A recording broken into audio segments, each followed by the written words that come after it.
یہ ہار تو 100% نقلی ہے۔ وہ پھر دوسرے سنار کے پاس گئے، پھر دوسرے سنار نے بھی یہی بات کہی۔ سارا دن وہ شہر کے الگ الگ سناروں کے پاس گھومتے رہے اور ہر سنار کا وہی جواب تھا، سوری سر، دس از فیک۔ اب یہاں ایک بڑا امپورٹنٹ سوال ہے، وہ ہار کتنے سال تک سید خاندان کے پاس تھا؟ تب بھی انہیں پتہ نہیں چلا کہ ہار اصلی ہے یا نقلی۔ لیکن سنار کو کیسے پتہ چل گیا کہ وہ ہار نقلی ہے؟ کیونکہ سنار کے پاس ایک پتھر ہوتا ہے، اس پتھر کو کہتے ہیں ٹچ سٹون۔ اس پتھر کے اوپر جب آپ سونے کو گھستے ہیں نا تو پتہ چل جاتا ہے کہ یہ سونا ہے یا پیتل، لوہا ہے یا چاندی۔ بالکل اسی طرح سورہ اخلاص قرآن مجید کا وہ ٹچ سٹون ہے، یعنی وہ پیمانہ ہے، وہ اسکیل ہے جس پر آپ بڑے آرام سے اپنے ایمان کو چیک کر سکتے ہیں، یہ اندازہ لگا سکتے ہیں کہ آپ کا ایمان سونا ہے یا پیتل۔ کیونکہ اگر آپ کا عقیدہ، آپ کا طریقہ، آپ کا عمل ان 4 آیتوں سے میچ نہیں کر رہا تو شاید جس چیز کو آپ ایمان سمجھ رہے ہیں، سونا سمجھ رہے ہیں، وہ اصل میں پیتل ہے۔ پوری زندگی جسے سونا سمجھتے رہیں وہ پیتل نکلی۔ کاش پہلے ہی ہم نے پرکھ کر لی ہوتی۔ اب کیا ہوگا بابا؟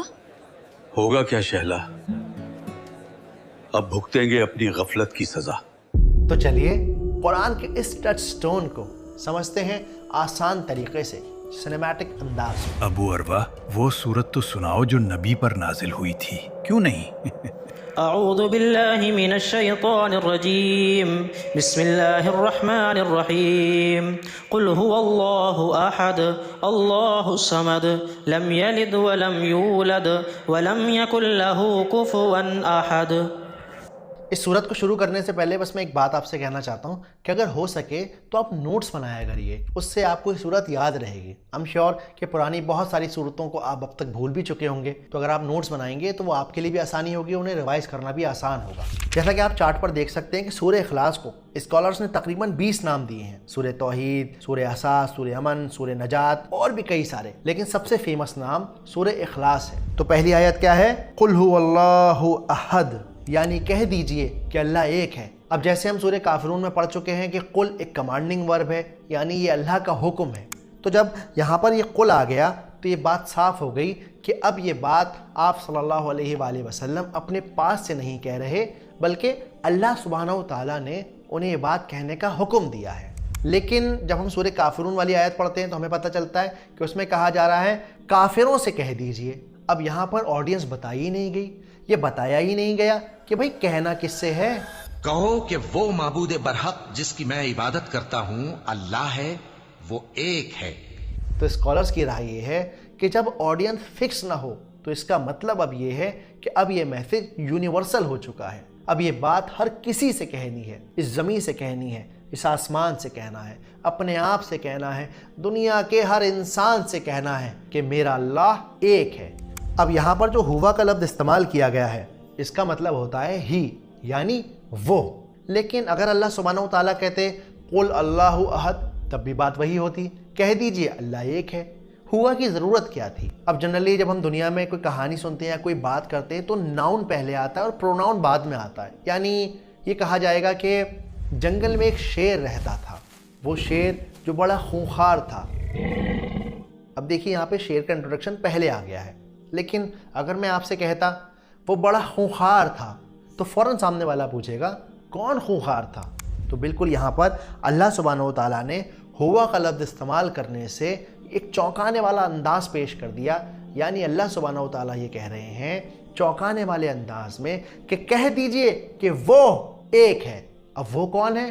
وہ جس کو آپ کی فطرت پہچانتی ہے، جو آپ کے اندر موجود ہے، کیونکہ اللہ سبحانہ و تعالیٰ نے انسان کو اس فطرت پہ پیدا کیا ہے کہ اس کے ذہن میں یہ بات، اس کے اندر یہ بات گھلی ہوئی ہے، اس کی روح یہ بات جانتی ہے کہ کوئی ہے، وہ ایک اللہ ہے جو اس کی باڈی کو، اس نظام کو، اس ساری دنیا کو چلا رہا ہے۔ اب یہاں پر جو اللہ کا نام ہے وہ ایک پراپر نیم ہے۔ دنیا میں آپ کسی بھی نام کو پلورل بنا سکتے ہیں، اس میں ایس لگا سکتے ہیں، جیسے گاڈ کے گاڈز ہو سکتے ہیں، دیوی کا دیویوں، دیوتاؤں، خداؤں، جادوگروں، یعنی اللہ کو اللاز نہیں کر سکتے، اس واحد میں جمع نہیں لگا سکتے۔